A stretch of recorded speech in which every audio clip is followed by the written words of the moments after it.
hyena. You can see the sections there behind the mane. And then the puppeteer. The puppeteer's got a couple of jobs. Technically, he's got to maintain the eye line. We as human beings are incredibly sensitive to eye line.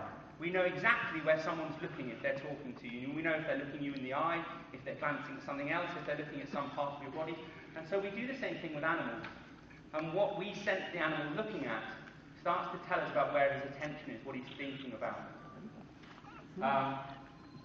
And we were lucky enough to work with Monty Roberts on the show, he deals with horse behaviour and psychology and physicality.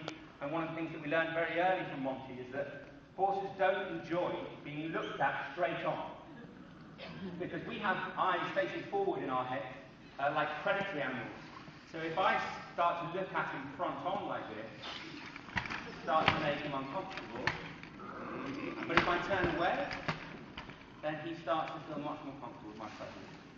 So all of that stuff's really important. And then the emotional indicator that the head puppeteer has, and each of these three puppeteers has an emotional indicator, is the ears. The ears are really telling us about his sensitivity.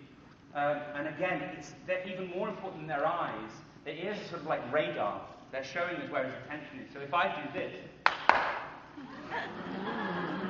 you can see that his attention is with me. So if we then move on to the heart puppeteer, and again, the construction of those front legs, you may find familiar. When he activates that trigger, that curve, what that does is that bends the leg and it bends the knee, but it also engages the ankle. And you might recognize that from the hyena mechanism. The front legs has a technical task, the puppeteer has a technical task. He's got to show his weight. He's not bearing any weight on those front legs at all. It's all going through him. So every time he puts a hoof on the floor, he's got to show us that the weight is going through that leg into the body. And then his emotional indicator is probably one of the smallest mechanisms on the horse, but probably the most important. He's showing us the breath of the horse.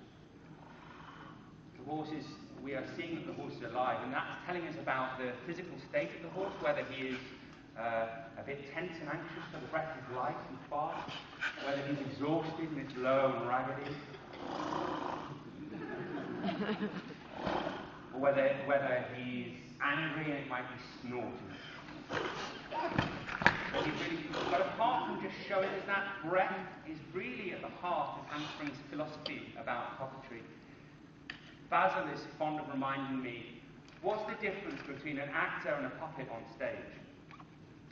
An actor, he would suggest, walks on stage and their first port of business is to tell us about the character and start to tell us about the story.